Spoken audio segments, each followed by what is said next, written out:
de Dieu. Si nous sommes là ce soir, c'est à cause de l'amour de Dieu. La Bible nous dit, dans Jean 3,16, un texte bien connu, que Dieu a tant aimé le monde qu'il a donné son Fils unique, afin que quiconque croit en lui ne périsse point, mais qu'il ait la vie éternelle. Des gens veulent voir des fois des preuves de l'amour de Dieu. Mais lorsqu'on est dans une assemblée, lorsqu'il y a des gens qui prient Dieu, des gens qui ont été rachetés par grâce, parce que j'étais aussi vilain que vous, on ne peut pas dire qu'on était gentil, hein. Dire qu'on était gentil, ce serait dire des mensonges. Moi je suis vilain, vous êtes vilain, on est tous des vilains en réalité. On était tous aussi pourris les uns que les autres, avec le respect qu'on se doit, mais Dieu nous a fait grâce, il nous a aimés. La Bible dit même que Dieu prouve son amour envers nous, parce que lorsque nous étions encore des pécheurs, c'est-à-dire on ne pensait pas à Dieu, on n'en avait rien à faire de Dieu, Christ au temps marqué est mort pour nous. Christ est mort pour des pécheurs, pour des injustes, pour des gens qui ne pensaient pas à lui. Et au-delà de cet amour qui nous dépasse, Dieu demande simplement une chose qui est toute simple en réalité. Dieu veut qu'on l'aime en retour. C'est la réalité aussi simple que ça. Dieu nous aime. Et la seule chose que Dieu demande, Dieu veut qu'on l'aime en retour. Et vous savez, je t'aime, aimer, c'est pas des mots. On peut dire à quelqu'un toute notre vie qu'on l'aime, c'est un exemple bête, mais imaginez, on se fiance avec quelqu'un, on lui dit je t'aime, mais jamais on veut se marier avec lui. Il y a une anomalie quelque part. La personne en face de nous serait capable de nous dire tu m'aimes, mais tu ne veux pas te marier avec moi. Tu m'aimes, mais tu ne veux pas me suivre. Tu m'aimes, mais tu ne veux pas quitter tes parents. Alors comprenez bien que des paroles, bien souvent de fois, ça ne suffit pas. Et avec Dieu c'est pareil. La Bible nous dit, dans le livre des Deutéronome, au chapitre 6, au verset 4, c'est l'Éternel qui parle, et c'est l'un des premiers commandements, c'est même le plus grand commandement. Il dit, tu aimeras l'Éternel de tout ton cœur, de toute ta force, et de toute ton âme, et de toute ta pensée, et ces commandements seront dans ton cœur. Je répète, tu aimeras l'Éternel ton Dieu de tout ton cœur, de toute ton âme, et de toute ta force, et ces commandements seront dans ton cœur. La chose qu'il faut souligner et qui est importante, et je le dis, c'est qu'il est impossible d'aimer Dieu sans garder sa parole. Tu aimeras l'Éternel ton Dieu de tout ton cœur, et ces commandements seront dans ton cœur. L'un sans l'autre, en réalité, ça ne peut pas être séparé. On ne peut pas dire qu'on aime Dieu si on ne garde pas ses commandements. On ne peut pas dire qu'on aime Dieu si on ne garde pas sa parole. Jésus nous donne une confirmation dans l'évangile de Jean, chapitre 14, verset 23. Il va dire, si quelqu'un m'aime, il gardera ma parole. Un autre passage, 1 Jean 5, 3. Car l'amour de Dieu consiste à garder ses commandements. Et le texte continue, il dit, ils ne sont pas pénibles. Pour celui qui aime Dieu, c'est pas quelque chose de pénible. C'est comme une femme qui aime son mari, c'est pas difficile de servir son mari puisqu'elle l'aime. Et puis, sens contraire, un mari qui aime sa femme, mais c'est pas difficile de vivre avec sa femme parce qu'il l'aime. Et il fait des compromis. Là, chacun, comme on dit, met de l'eau dans son vin pour avancer, pour pouvoir plaire à celui qu'on aime. En réalité, avec Dieu, c'est la même chose. On ne peut pas dire qu'on aime Dieu si on ne fait pas de compromis avec le monde. En réalité, si on ne fait pas une séparation avec le monde, si on ne fait pas une séparation avec les choses que Dieu n'aime pas. L'amour de Dieu consiste à garder ses commandements. Lorsque nous aimons vraiment Dieu, il est facile de garder sa parole. Mais la réalité, c'est que nous, on peut parler, on peut dire « Seigneur, je t'aime », on peut avoir une belle apparence devant les gens, mais on ne peut pas tromper Dieu. Les hommes, on peut les tromper. On peut dire « Seigneur, je t'aime », on va dans la réunion, on pleure. Alors les gens ils disent « Maman, comme il était béni, celui-là il pleure, ça se voit qu'il aime Dieu ». Mais à Dieu, on ne le roule pas, à Dieu, on ne le trompe pas. Et dans le livre de l'Exode, chapitre 34, verset 7, nous dit que Dieu ne tient pas le coupable pour innocent. Nous, on peut dire, on est innocent, Seigneur, on t'aime, on t'aime, on t'aime. Mais si on frotte, si on triche, et si on fait des choses qui sont en réalité dans le secret, Dieu ne nous tiendra pas pour innocent. On peut demander pardon tant qu'on veut. Bien sûr que Dieu pardonne. Mais la Bible dit, celui qui avoue et qui délaisse. Si on avoue simplement, ça ne suffit pas. Il faut avouer et il faut délaisser. Galates 6,7 nous dit, ne vous y trompez pas, on ne se moque pas de Dieu. Ce qu'un homme aura semé, il le moissonnera aussi. Ceux qui sèmera pour la chair, récoltera de la chair la corruption. Ceux qui sèmeront pour l'esprit, récolteront de l'esprit la vie éternelle. Moi, aujourd'hui, vous pouvez me rouler. Moi, vous pouvez pleurer devant moi, là, je vais dire, vous aimez Dieu, c'est sûr. Vous aimez Dieu, je vous baptise tous, je vous envoie tous au ciel, je vous aime. Non, moi, vous pouvez me rouler. Mais Dieu, vous ne pouvez pas le tromper. tout un jour, tout sera mis à nu et à découvert devant lui. Et nous, en réalité, nous qu'on est que des hommes, vous pouvez nous tromper, mais à Dieu, on ne peut pas le tromper. On peut prétendre aimer Dieu aux yeux des hommes, mais à lui, on ne le trompe pas. Et on va prendre ensemble des exemples. La Bible dit que tout ce qui a été écrit pour nous servir d'exemple. Donc dans la Bible, il y a des bons exemples, mais les exemples que je vais prendre, ce n'est pas trop des bons exemples. Mais c'est pour vous dire, attention, surtout ne faites pas comme eux. Attention, ils ont pris une mauvaise voie, surtout ne faites pas comme eux. Et on va voir ensemble, cet exemple-là, vraiment il me touche, parce que quand on lit l'histoire de cet homme, je vous remets un peu dans le contexte, vous lirez ça dans le livre de Josué au chapitre 7, c'est tout un chapitre qui est assez long. Donc l'histoire, en gros, le peuple d'Israël est sorti d'Égypte, il a passé 40 ans dans le désert, Moïse est mort et Josué va prendre la succession de Moïse. Ça va être celui qui va être désigné pour conduire le peuple donc, sur la terre promise et pour mener les batailles. Donc il va y avoir ce qu'on appelle la fameuse bataille de Jéricho. Et Dieu va dire au peuple, il va dire voilà, quand tu vas tourner autour de la ville, les murs vont s'écrouler, je vous passe les détails, ils doivent tourner 7 fois, c'est tout un processus qui est, entre parenthèses, un peu compliqué, mais parce qu'ils obéissent à Dieu, le miracle se fait, les murailles s'écroulent. Et Dieu va dire quelque chose, il va dire voilà, tout ce qu'il y a à l'intérieur de la ville, vous ne prendrez ni richesse, ni trésor, ni butin, vous ferez passer tout le monde par le fil de l'épée, parce que Dieu savait que les gens qui étaient à l'intérieur étaient des gens idolâtres. Les richesses qui étaient à l'intérieur étaient des mauvaises richesses. Et que si le peuple de Dieu aurait pris ces choses-là, mais ça aurait contaminé leur cœur en réalité. Quand Dieu dit ne touche pas, si on aime Dieu, on ne doit pas toucher. Si Dieu dit non, c'est pas peut-être, c'est pas oui, c'est pas non. Si Dieu dit non, c'est non. Si Dieu dit ne touche pas, tu ne dois pas toucher. Et là, la bataille va se faire. Et là, au chapitre 7, donc c'est juste après, je vous ai parlé d'un homme qui s'appelle Akan. Alors écoutez. Les enfants d'Israël commirent une infidélité au sujet des choses dévouées par interdit. Donc dévouées par interdit, c'est tout ce que Dieu a dit, tu ne toucheras pas. Akan, de la tribu de Juda, prit des choses dévouées par interdit. Et la colère de l'Éternel s'enflamma contre les enfants d'Israël. C'est-à-dire que parce que lui a pris des choses qui étaient dévouées par interdit, tout le peuple, en réalité, il va entraîner tout le peuple dans le péché. Parce que quand le peuple va aller pour battre une deuxième petite ville qu'on appelait Haï, qui était une ville beaucoup plus petite, ils vont subir une grande défaite. Et Josué va demander à Dieu, il va dire pourquoi, Seigneur, y a-t-il eu cette défaite alors que le premier c'était plus grand que ça et tu nous as donné la victoire. Et Dieu va parler à Josué, il va lui dire voilà, il y a quelqu'un, donc c'est ce passage, les enfants, Dieu va parler, il va dire il y a quelqu'un qui a commis une infidélité, qui a pris des choses qu'il ne fallait pas. Et Dieu va dire à Josué, tu vas rassembler tous les enfants d'Israël par tribu, premièrement. Ensuite, dans une tribu, tu choisiras une famille. Dans une famille, tu choisiras encore une autre famille. Et ensuite, tu choisiras, etc., jusqu'à arriver à la personne qui sera désignée. Ce qu'Akan avait pris, je vais vous lire ce passage, après je vous expliquerai l'histoire. Donc, chapitre 7, verset 1. Akan répondit à Josué et dit « Il est vrai que j'ai péché contre l'Éternel, le Dieu d'Israël, et voici ce que j'ai fait. J'ai vu dans le butin un beau manteau de chinéar, 200 cycles d'argent et un lingot d'or, du poids de 50 cycles. Je les ai convoités et je les ai pris. Ils sont cachés dans la terre, au milieu de la tente, et l'argent est dessus. » Avant que cet homme avoue, il y a eu tout un processus. C'est-à-dire, Dieu, à travers la bouche de Josué, va dire « Voilà, il y a quelqu'un qui a péché. C'est à cause d'un homme que nous sommes dans le trouble, que celui qui a péché se dénonce. » Et Akan ne va pas dire un mot, il va rester là où il est. Donc vous voyez déjà que premièrement, Dieu fait un appel. Dieu fait toujours un appel à la grâce. Dieu fait toujours un appel, si quelqu'un a péché, qu'il se repente simplement. Dieu appelle une fois. Dieu appelle une seconde fois. C'est dans la tribu de un tel. Donc les taux se resserrent sur cet homme, puisque cet homme-là fait partie de cette tribu. Et il ne se dénonce pas. C'est dans la famille de un tel. Donc sa famille, elle sort. Donc il y avait son père, il y avait ses frères, mais il ne restait plus que peut-être 50 ou 60 personnes. Donc en réalité, les taux se resserrent pour la troisième fois. Comme si Dieu met le doigt et lui montre en réalité qu'il le connaît, qu'il est en train de se dévoiler.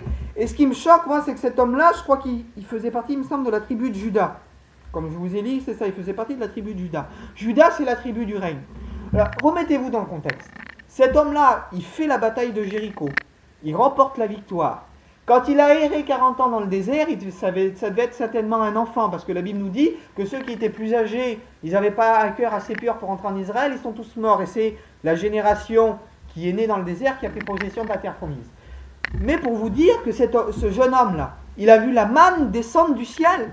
Il a vu les cailles, il les a attrapées, il a mangé les cailles. Il a vu le rocher qui les suivait, et il a bu de l'eau du rocher. Imaginez que cet homme-là a vécu le miracle au même titre que ses frères. Il était pour vous faire une image moderne, il était dans l'église avec ses frères. Il a vécu la même bénédiction que tout le monde, il a vécu le réveil de l'église. Il était au même niveau que tout le monde. Ce que les autres ont vécu, il l'a vécu aussi. Qu'est-ce qui est passé dans le cœur de cet homme? Il a vu la puissance, la gloire, la main de Dieu, la Shekinah qui les suivait sous la forme d'un feu la nuit, sous la forme d'une nuée le jour. Il voit tout ça et il n'a pas la crainte de Dieu dans son cœur. Moi, je me pose des questions. Un homme qui voit tout ça, Dieu dit ne touche pas, et il arrive à toucher. Et on va voir en réalité dans ce qu'il a pris, qu'il n'a pas pris n'importe quoi en réalité. Quand il a dit, verset 20, il répondit, il est vrai que j'ai péché contre l'Éternel, voici ce que j'ai fait, j'ai vu dans le bottin un beau manteau de chinéar, 200 cycles d'argent et un lingot d'or du poids de 50 cycles.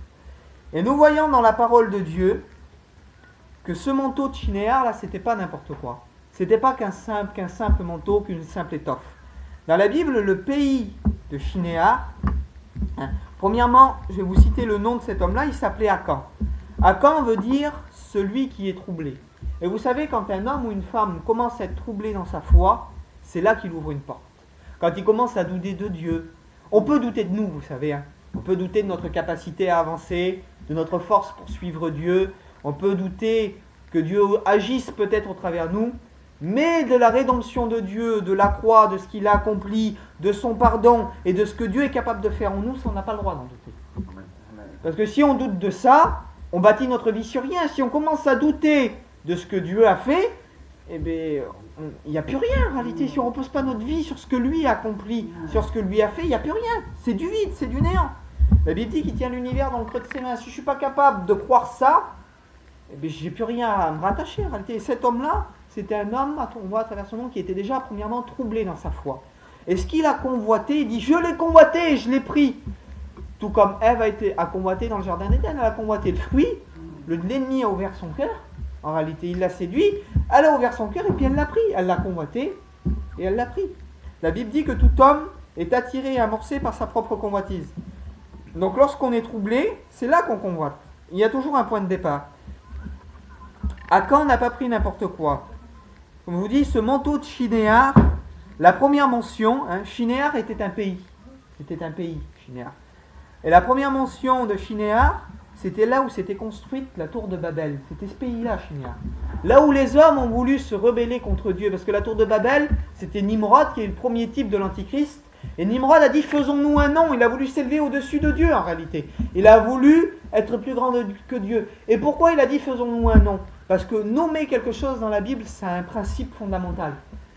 Quand Dieu va créer tous les animaux, il va les envoyer vers Adam, et Adam va nommer tous les animaux un par un. Pourquoi Adam va nommer tous les animaux un par un? Parce que quand on nomme quelque chose, ça veut dire que la chose nous appartient. Et les animaux sous la terre sont soumis à l'homme. Et c'est pour ça qu'Adam a nommé tous les animaux, parce que Dieu a soumis tous les animaux à l'homme. Et c'est pour ça que quand un enfant naît, on lui donne un nom parce que notre enfant est soumis à notre autorité. C'est pour ça que l'on nomme en réalité. Et c'est pour ça que dans la tour de Babel, Nimrod a dit faisons-nous un nom. Pourquoi? Parce qu'il ne voulait plus de l'autorité de Dieu. Il ne voulait plus que Dieu nomme l'homme en réalité. Il ne voulait plus que Dieu règne sur eux. Et c'est exactement ce qu'ont fait ceux qui ont livré Jésus. Ils ont dit crucifiez-le, nous ne voulons pas qu'il règne sur nous. Et le principe même du manteau de Chinéar, de la tour de Babel, c'est ceux qui, en réalité, se rebellent contre la volonté de Dieu. Le premier pays, donc de Chinéar, était le pays où s'est construite la tour de Babel. Le premier roi de Chinéar, vous lirez ça dans Genèse 14, il s'appelait Amraphel. Et Amraphel veut dire annonceur de ténèbres, porteur de ténèbres. Donc le roi de Chinéar, celui qui était revêtu de ce manteau, il nous représente l'ennemi, il nous représente Satan en réalité.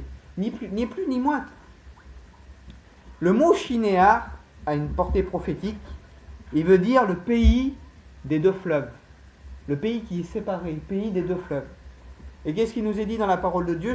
Jacques 3, verset 11, il nous est dit que de la même source, il ne peut jaillir deux eaux. Non. Dans un cœur, on ne peut pas avoir deux fleuves.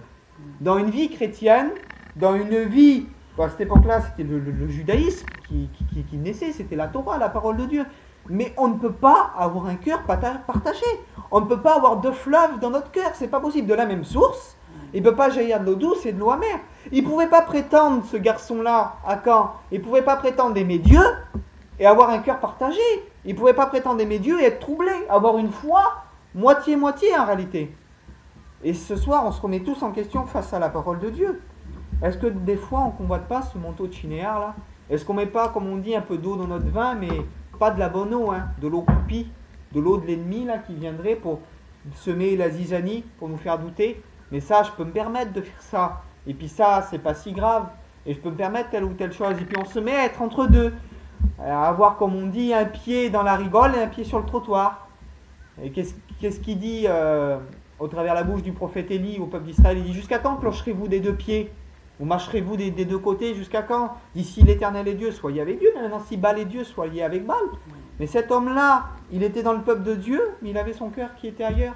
Son cœur qui était un cœur qui combattait en réalité. Et ce manteau qu'il a combatté, là, c'est parce qu'il avait un cœur partagé à l'origine. C'est parce qu'il imaginez, il s'est battu avec tout le monde, il a remporté la victoire et il a réussi à désobéir à Dieu. C'est pour ça qu'il faut il dit: garde ton cœur plus que tout, car de là viennent les sources de la vie. Que votre cœur, enfant de Dieu, ne soit pas partagé. Partagé par des pensées, partagé par de l'orgueil, partagé par peut-être les richesses et la convoitise de ce monde. La Bible dit que Josué va amener à Caen, dans la vallée d'Achor, et la Bible nous dit qu'il va être lapidé, lui, sa femme, ses filles et tout ce qu'il possédait. Pourquoi sa femme va être lapidée? Parce que sa femme, il dit que le manteau de chinéar et tout ce qu'il avait pris était enterré au milieu de sa tente. Les tentes en Israël, je crois qu'elles devaient faire 2 mètres sur 3 mètres, c'était juste pour dormir. Vous croyez que sa femme, elle ne l'a pas vu enterrer en réalité le butin qui était là? Elle ne l'a pas vu faire sa manigance. Et elle, au lieu de dénoncer, elle a couvert le péché de son mari. On a le même exemple avec Ananias et Saphira. Ananias et Saphira, est-ce que c'est vrai que c'est pourtant que tu as vendu le champ? Oui, c'est vrai. Eh bien, elle est morte aussi parce qu'elle a couvert en réalité le péché de son mari. Et la vallée d'Achor, en hébreu, ça veut dire la vallée de l'affliction et la vallée du tourment. Ces hommes-là et cette femme-là, ils sont morts dans l'affliction et dans le tourment parce que ils n'ont pas su aimer Dieu à sa juste valeur. Ils auraient dû aimer Dieu plus que le manteau, là. Ils auraient dû aimer Dieu plus que les lingots. Ils auraient dû aimer Dieu en réalité plus que tout. Donc ils ont trompé Josué, ils ont trompé tout le monde. Ils n'ont pas trompé Dieu. Parce que Dieu est celui qui vient mettre toujours, Dieu vient mettre tout à nu et à découvert. Et Josué va dire: pourquoi nous as-tu troublés? Le nom de cet homme-là, c'est celui qui trouble, celui qui est troublé. Lorsqu'un chrétien ou une chrétienne est troublé dans l'église, lorsqu'il a un cœur partagé, un jour ou l'autre, il troublera ses frères et sœurs. Un jour ou l'autre, il fera du dégât dans l'église. Parce qu'en croyant être juste, en croyant être bon, mais en réalité en ayant un cœur partagé, on ne réalise pas qu'on devient charnel. Quand on devient charnel, en réalité on pique les autres. Et on se met à casser ce qu'il y a autour de nous. En voulant construire, en réalité on détruit. Parce que quelqu'un qui est troublé, qui a le cœur partagé, il ne peut pas apporter des bonnes choses. Comme je vous ai dit, de la même source, il ne peut pas jaillir deux eaux. On va lire un autre passage bien connu. Vous lirez ça dans l'évangile de Marc, Marc 10, 17. Vous avez dû entendre cette histoire maintes et maintes fois, mais peut-être pas de cette façon. Je vais vous faire toute la lecture, puis après on commentera. Quand Jésus se mettait en chemin, un homme accourut, se jetant à genoux devant lui, il lui dit: bon maître, lui demanda-t-il, que dois-je faire pour hériter la vie éternelle? Jésus lui dit: pourquoi m'appelles-tu bon? Il n'y a de bon que Dieu seul. Tu connais les commandements: tu ne commettras pas d'adultère, tu ne tueras point, tu ne t'érobras point, et tu ne diras pas de faux témoignages. Tu ne feras de tort à personne, et tu honoreras ton père et ta mère. Il lui répondit: maître, j'ai observé toutes ces choses dès ma jeunesse. Jésus, l'ayant regardé, l'aima, et lui dit: il te manque une chose. Va, vends tout ce que tu as, donne-le aux pauvres, et tu auras un trésor dans le ciel. Puis viens et suis-moi. Mais affligé de cette parole, l'homme s'en alla, tout triste, car il avait de grands biens. Jésus, regardant autour de lui, dit à ses disciples qu'il sera difficile à ceux qui se confient dans les richesses d'entrer dans le royaume de Dieu. Les disciples furent étonnés de ce que Jésus parlait ainsi, Et reprenant, il leur dit, mes enfants, qu'il est difficile à ceux qui se confient dans les richesses d'entrer dans le royaume de Dieu. Il est plus facile à un chameau de passer par le trou d'une aiguille qu'à un riche d'entrer dans le royaume de Dieu. La Bible nous dit que ce jeune homme, dans un autre passage qui explique la même histoire, il nous a dit que c'était un chef, donc probablement un chef de synagogue. Un chef de synagogue qui connaissait la Torah, donc c'était un jeune rabbin en réalité. Jésus était un rabbin aussi, et ce jeune rabbin va venir devant Jésus, qui est le rabbin par excellence, le maître des maîtres, le roi des rois. La Bible dit qu'il est la parole faite chair, donc forcément Jésus avait réponse à tout. Il est la parole faite chair, il est aux prémices de la création, c'est lui qui a créé toutes choses. Et ce jeune rabbin vient se prosterner aux pieds de Jésus. Premièrement, il reconnaît que Jésus est une autorité supérieure à lui. Et Jésus ne le reprend pas. Il va lui dire, bon maître, que dois-je faire pour hériter la vie éternelle? Et lui dit, tu connais les commandements, tu ne commettras pas d'adultère, tu ne feras pas ça, tu ne feras pas ça. Et il lui dit, j'ai observé ces choses dès ma jeunesse. Jésus l'ayant regardé les mains. Vous savez, Jésus, quand il parle, il ne prend jamais de gants. Jésus, il est capable de dire aux pharisiens, avec le respect que je vous dois, vous êtes plein d'ossements de mort, vous êtes comme des sépulcres blanchis, vous êtes beaux à l'extérieur, mais à l'intérieur, vous avez la mort, vous êtes comme des ossements de mort, etc. Hypocrite, race de vipère. Jésus ne se gêne pas. Quand il faut dire à quelqu'un, je parle avec mes mots, quand il faut dire à quelqu'un, t'es un baveux, mais Jésus le dit, t'es un menteur, t'es un baveux, ce que tu dis, ça n'a pas de valeur, ça vaut rien. Jésus, il est capable de le dire. Jésus le regarde et il l'aime. Pourquoi? Parce que cet homme-là, il ment pas. Cet homme-là, il fait réellement ce que dit la loi. Parce qu'il dit à Jésus, j'ai observé ces choses dès ma jeunesse. Jésus aurait pu lui dire, t'es un menteur, c'est pas vrai, tu n'observes pas ces choses. Jésus le regarde, il l'aime. Parce qu'il sait que cet homme dit la vérité et pratique la vérité. Mais voilà, dans tout ce qu'il cite là, c'est les commandements. Tu ne commettras point d'adultère, tu ne mentiras point, tu ne déroberas point, tu honoreras ton père et ta mère. Mais Jésus va le ramener au premier commandement. Il va lui dire, il te manque encore quelque chose. Il va lui dire, c'est quoi Seigneur? Vends ce que tu possèdes. Et tu auras un trésor, viens suis-moi et tu auras un trésor dans le ciel. Pourquoi? Parce qu'il avait oublié d'aimer Dieu de tout son cœur, de toute sa force et de toute sa pensée. Pourquoi? Sa richesse était passée avant Dieu. Il aimait plus sa richesse. C'est pas qu'il aimait pas Dieu. C'est pas qu'il observait pas les commandements. Peut-être, même moi aujourd'hui, je serais peut-être pas au niveau de cet homme-là. Parce qu'il observait les commandements. Jésus ne le reprend pas, il le reprend sur rien. C'est un homme qui est droit, qui est juste, qui est intègre. Mais il a oublié le premier commandement. Et vous savez, moi je comprends pourquoi cet homme-là, il est reparti tout triste. Imaginez, on vient devant Jésus, on dit, t'as vu Seigneur, je fais ça, j'essaye d'être bien. Le Seigneur nous dirait, oui c'est vrai, mais tu m'aimes pas comme tu devrais m'aimer. Comment Seigneur, je t'aime pas comme je devrais t'aimer? T'aimes ça plus que moi. Et moi je repartirais triste aussi. Moi mon cœur il serait attristé. Si Dieu me dirait, tu aimes ça plus que moi, mais je crois que je me remettrai en question. Et la Bible dit qu'il va repartir tout triste. Et je crois qu'il faut se poser les bonnes questions. La Bible nous dit que la tristesse selon Dieu, elle produit en nous une repentance de laquelle on ne se repent jamais. Donc là, je vais extrapoler. Ça veut dire expliquer des choses qui sont peut-être pas écrites. J'imagine un peu. Mais j'imagine ce jeune homme rentrer chez lui là. La Bible ne nous dit pas s'il s'est repenti ou pas. Mais j'en suis sûr que les paroles que Jésus lui a dit, elles ont dû travailler son cœur. Parce que la parole de Dieu dit que sa parole ne revient jamais à lui sans avoir fait d'effet dans les cœurs. Donc si moi, quand je prêche, moi je ne suis pas Jésus, si moi quand je prêche, j'ai la foi que la parole de Dieu fait d'effet dans le cœur, ben imaginez la parole de Jésus face à ce jeune homme-là. Si elle n'a pas fait d'effet dans son cœur, moi je comprends rien, peut-être un effet négatif, mais elle a touché son cœur. Parce que la Bible dit qu'elle est repartie tout triste. Imaginez lorsqu'il a rentré chez lui, qu'il a dû dire, Seigneur, j'aime mon argent plus que toi. Seigneur, tu as mis le doigt sur quelque chose qui me fait mal. Sur quelque chose en réalité que j'aime plus que toi. Et je vous pose la question ce soir, et voilà, je dis les choses comme elles sont. Est-ce qu'on n'aime pas des fois mais notre argent plus que Dieu, notre place plus que Dieu, notre cigarette plus que Dieu, notre... je sais pas, on peut mettre le nom qu'on veut. Dieu met le doigt là ce soir et dit regarde, ça tu l'aimes plus que moi. Et la tristesse que ça doit procurer dans notre cœur, elle doit être une tristesse qui nous pousse à la repentance. Qui nous pousse à dire, c'est vrai Seigneur, j'aime cette chose plus que toi, mais Seigneur, je veux t'aimer réellement à toi. Alors qu'est-ce qu'il lui dit Jésus? Vends ce que tu possèdes, suis-moi et tu auras un trésor dans le ciel. Et Jésus il dit la même chose. Ce que tu possèdes là, ce que tu aimes plus que moi, jette-le et tu auras un trésor dans le ciel. Ce que tu aimes plus que moi, mets-le de côté, fous-le à la poubelle, envoie-le valser et tu auras un trésor dans le ciel. Maintenant, c'est un choix. Quand je vous ai dit dès le début, c'est facile. Mon amour, je t'aime. On se regarde dans le blanc de l'œil. Voilà, et puis tu prends ta femme, tu la tues dans les coups. Ça n'a pas de sens.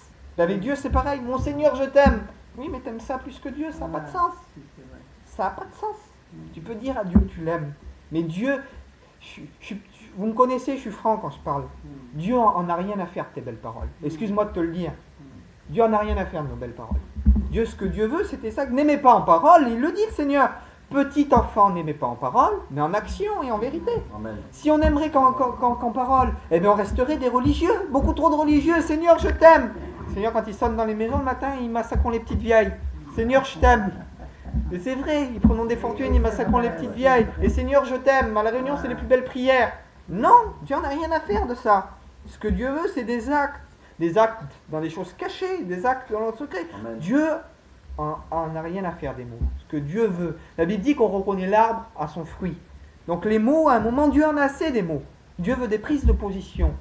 À un moment, Dieu veut des prises de conscience. Quand Jésus nous dit « tu m'aimes pas comme il faut », ben ça nous touche.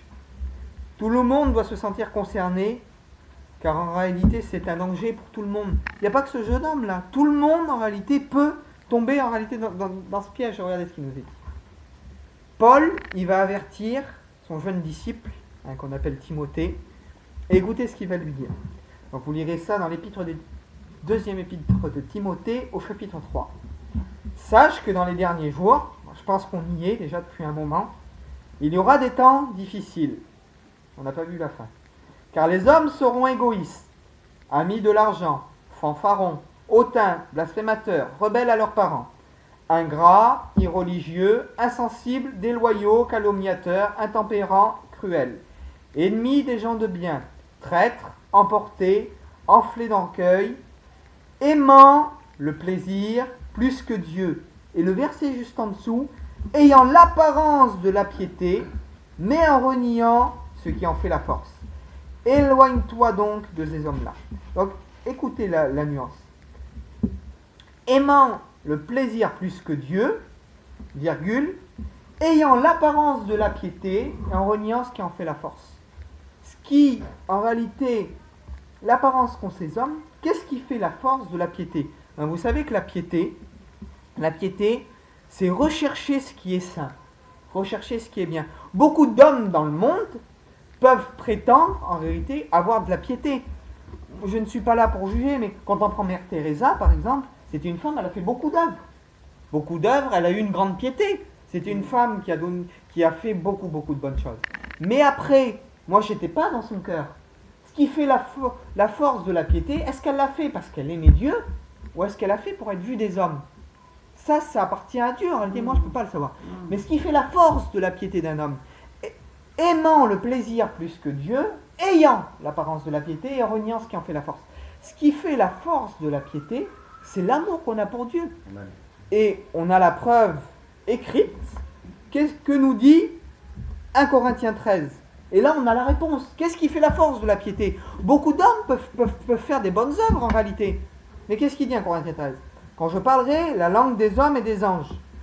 Déjà, tu as le parler en langue. Tu parles la langue des hommes, tu parles la langue des anges. Dieu t'a baptisé du Saint-Esprit. Tu as déjà un niveau de piété qui est pas mal. Je pense que tu es déjà proche de Dieu, tu as une bonne communion avec Dieu. Mais si je n'ai pas l'amour, je suis un airain qui résonne, une cymbale qui retentit. Comment alors? Ce qui fait la force de mon parler en langue, ce qui fait la force de ce que je peux donner aux hommes, si j'ai pas l'amour, ça sert à rien, c'est zéro. Donc ce qui fait la force de ma piété, c'est l'amour, pas que j'ai envers les hommes, c'est l'amour que j'ai envers Dieu premièrement. Et quand j'aurai le don de prophétie, là c'est un peu plus élevé déjà, et la science de tous les mystères. Alors comment? Je sais tout sur tout. J'ai le don de prophétie, je sais tout sur tout, Dieu me révèle tout. Et si j'avais toute la connaissance, quand j'aurais même toute la foi jusqu'à transporter les montagnes, si je n'ai pas l'amour, je ne suis rien. Donc comprenez que ce qui fait la force de la piété, c'est l'amour qu'on a pour Dieu. Et ce qu'il faut comprendre, c'est ça. La Bible dit, qu'as-tu que tu n'aies reçu? Et si tu l'as reçu, pourquoi est-ce que tu t'en glorifies comme si que tu ne l'aurais pas reçu? Tout ce qu'on a reçu nous vient de Dieu. Et il y en a, par exemple, tiens, toi tu sais chanter. C'est Dieu qui t'a donné un don. Mais maintenant, tu es là et à cause de ce don que Dieu t'a donné, tu te mets à être une star. On en voit beaucoup des stars aujourd'hui dans les mouvements évangéliques. C'est des stars de la chanson, enfin, pas entrer dans les détails. Mais ils chantent, c'est un tel, et ils chantent dans les concerts chrétiens, et ci et ça. Les gens, en réalité, dans leur cœur, ils ne réalisent pas que si Dieu ne leur aurait pas donné une belle voix, eh bien les frères ou les sœurs, ils chanteraient comme des canards. Ils feraient coin-coin, et puis ce serait une horreur. Je vous fais un peu rire, mais c'est une réalité. Les gens reçoivent des choses, et ils font comme si ils ne l'avaient pas reçu de Dieu. Tu parles bien, tu prêches bien, gloire à Dieu, mais c'est Dieu qui te donne des révélations. C'est Dieu qui te l'a donné. Qu'as-tu que tu as reçu et pourquoi tu te glorifies alors? Pourquoi en réalité t'aimes plus? Faut pas se tromper. On peut aimer plus l'œuvre de Dieu que Dieu lui-même. Alors comment on peut aimer plus l'œuvre de Dieu? Mais parfois au nom de l'œuvre de Dieu, eh ben on peut faire du mal. Quand des fois voilà, je trahis aucun secret, mais des fois, ça nous arrivait avant, et des fois on rentrait sur des places de force, on cassait des stades, on faisait un peu de dégâts. Et bien, les pauvres gens qui étaient à côté, là, une fois on a annulé un 14 juillet, on est rentré sur une place, on a annulé un 14 juillet. Et bien dans le journal, c'était écrit, la mission évangélique annule notre 14 juillet. Alors, c'est vrai, c'était parti d'un bon sentiment, c'était pour faire l'œuvre de Dieu. Mais la Bible nous dit qu'il faut avoir un bon témoignage de ceux du dehors et de ceux du dedans. Ceux du dedans, ce sont ceux de notre communauté, qui disent chrétiens, les voyageurs, etc.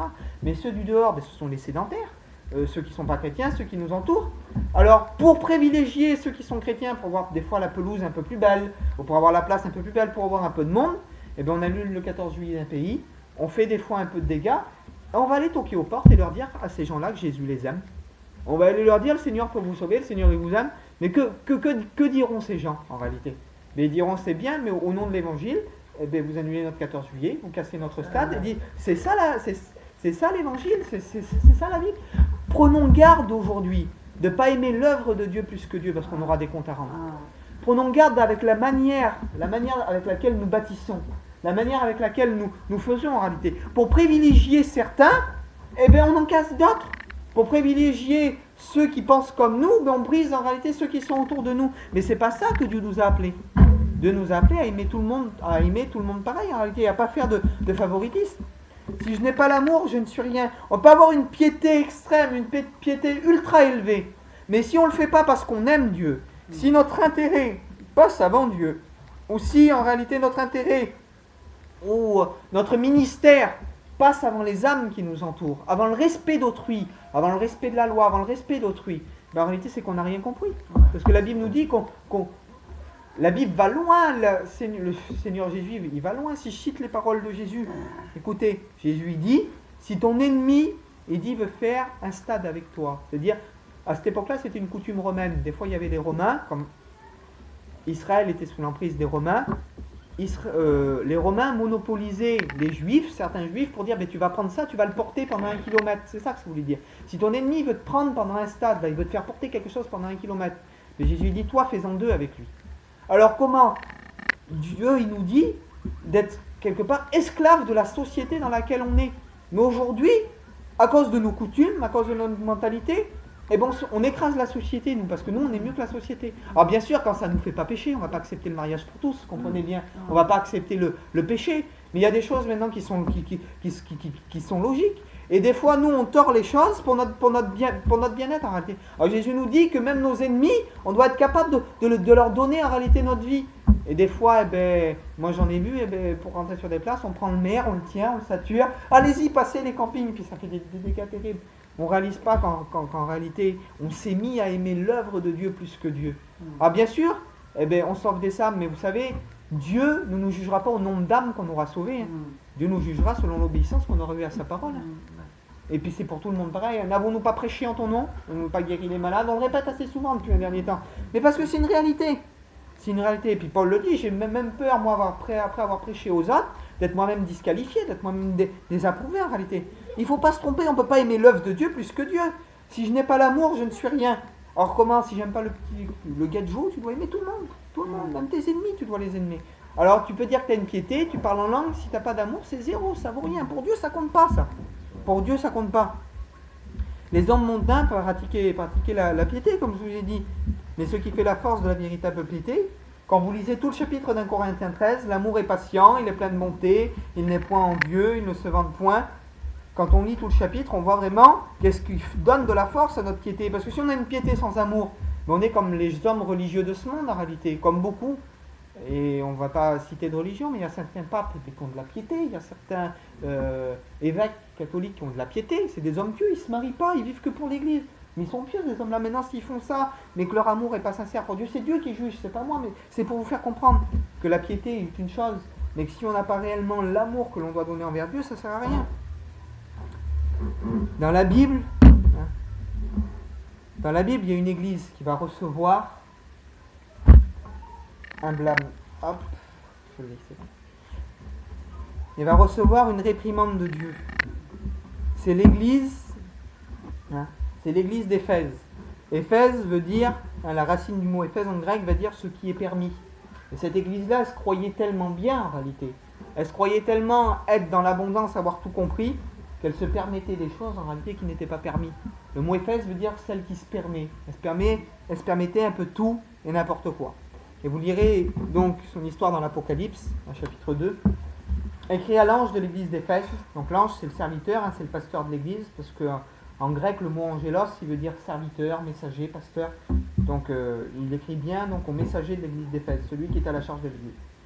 Voici ce que dit celui qui tient les 7 étoiles dans sa main droite, celui qui marche au milieu des 7 chandeliers d'or.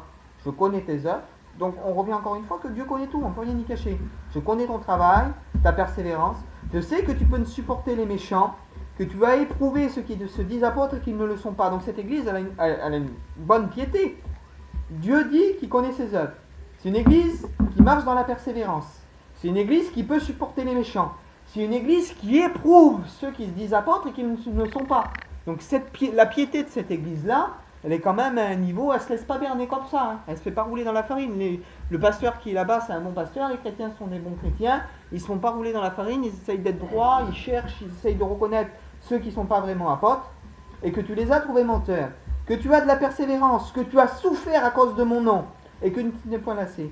Mais là, voilà, verset 4. Mais j'ai quelque chose contre toi. C'est que tu as abandonné ton premier amour. Et écoutez le verset qui suit. Cette église-là, malgré qu'elle avait tout, elle a abandonné son premier amour. Et le verset qui suit, il va lui dire, souviens donc d'où tu es tombé, repens-toi et pratique tes premières œuvres. Et ce que j'aimerais mettre l'accent et ce que j'aimerais appuyer, souviens-toi d'où tu es tombé, repens-toi et pratique tes premières œuvres. Dieu ne demandera jamais, et je le dis, la Bible est claire, formelle, Dieu ne demandera jamais à quelqu'un de se repentir s'il n'y a pas position de péché. Si je dois me repentir, c'est parce que je suis dans le péché que je suis perdu.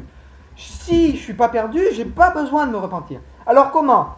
Écoutez, Dieu connaît son travail, sa persévérance, elle ne supporte pas les méchants, elle a éprouvé ceux qui se disent apôtres et qu'ils ne le sont pas, et elle les a trouvés menteurs.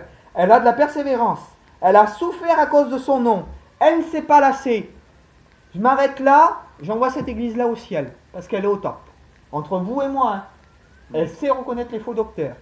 Elle souffre et elle ne se lasse pas, elle lâche pas le morceau. Elle se bat, elle combat, elle lâche pas le morceau. Elle a de la persévérance, elle a été éprouvée, elle a tout. Et puis pourtant, si je lis pas ce qu'il y a derrière, Dieu sait que cette église-là, elle est perdue. Et moi, je ne le sais pas. Comprenez le sens. Ce que j'ai contre toi, il y a un mais, ce que j'ai contre toi, c'est que tu as abandonné. Et vous savez, il y a une différence entre perdre et abandonner. Perdre, c'est involontaire. On peut faire une faute, on a perdu quelque chose. Mais si je prends le crayon là, je le prends et je l'abandonne, je le jette. Cette église-là a abandonné volontairement son premier amour. Elle avait beau avoir en réalité toutes les œuvres qu'il fallait, et on revient encore à 1 Corinthiens 13. Elle parlait la langue des anges. Elle avait la science peut-être de tous les mystères. Elle avait la foi à transporter les montagnes. Mais elle n'avait plus l'amour. Et Dieu dit, souviens-toi et repens-toi. Quand Dieu demande de se repentir, c'est qu'il y a perdition. Le fait de ne pas aimer Dieu ou de faire les choses sans aimer Dieu joue avec notre salut. Peut nous faire en réalité tomber. On peut croire être dans le vrai, on peut croire être droit, on peut croire être bien. On peut avoir marché toute sa vie en réalité. Mais dans notre cœur, il n'y avait pas un amour réel pour Dieu, il n'y avait pas un amour brûlant pour Dieu. Repens-toi et pratique tes premières œuvres. Sinon, je viendrai à toi et j'ôterai le chandelier de sa place. C'est-à-dire que Dieu, là, il met les choses en évidence. Tu as encore une chance. Si tu te repens, que tu reprends l'amour que tu avais pour moi, que tu pratiques tes premières œuvres, parce que vous savez, avec le temps, parfois, On croit tout comprendre, on croit tout savoir. Et puis c'est le reproche aussi que Dieu a fait à notre Église.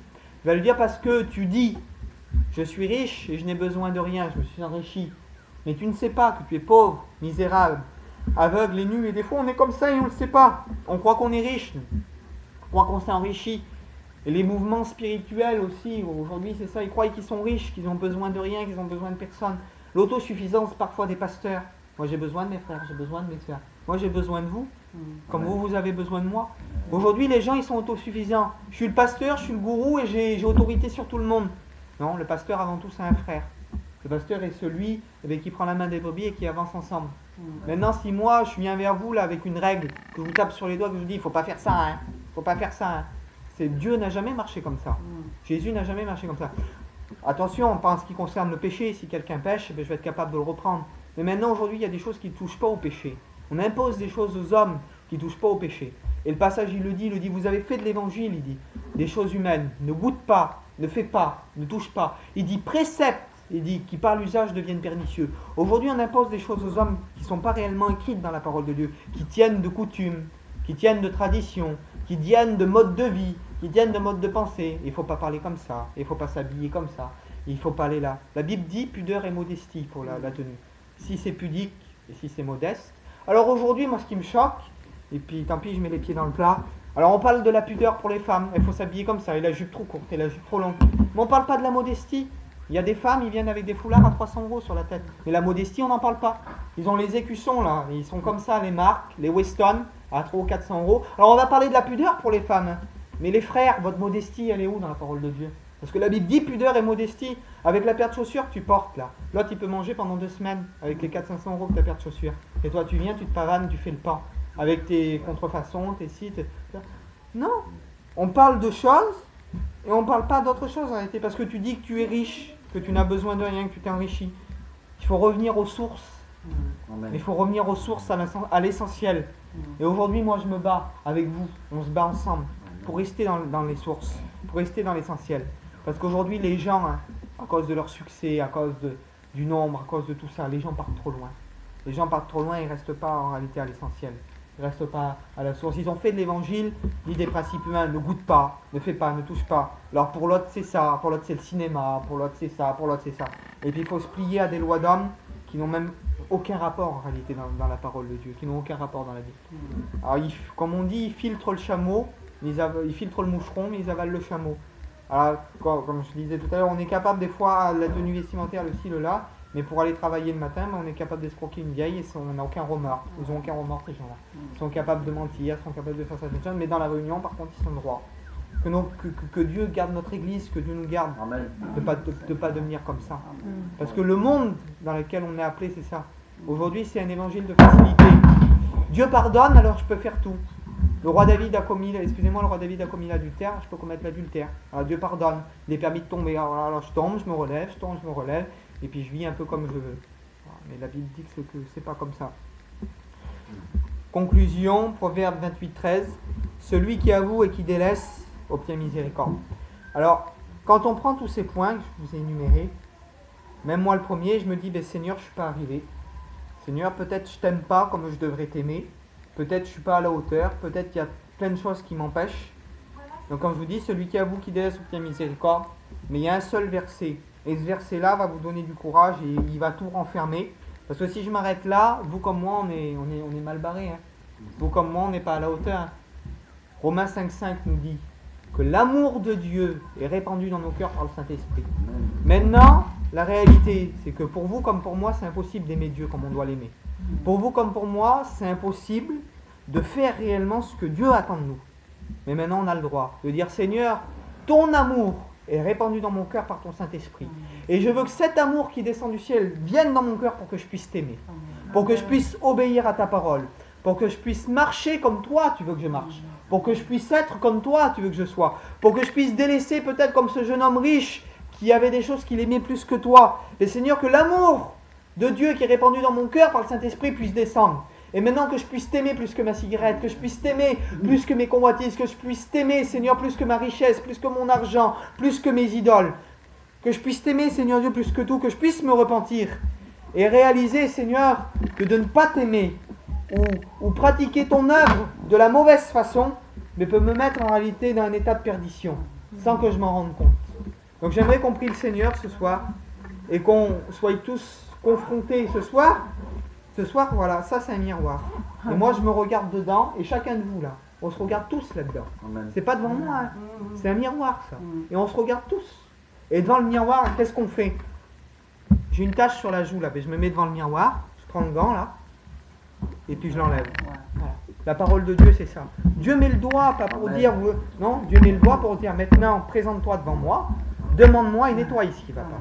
Nettoie ce qui ne va pas. Prends le gant là et nettoie ce qui ne va pas parce que tu es devant le miroir. Tu es devant le miroir et nettoie ce qui ne va pas. Alors on prie ensemble. Seigneur, merci pour ta parole qui produit la vie.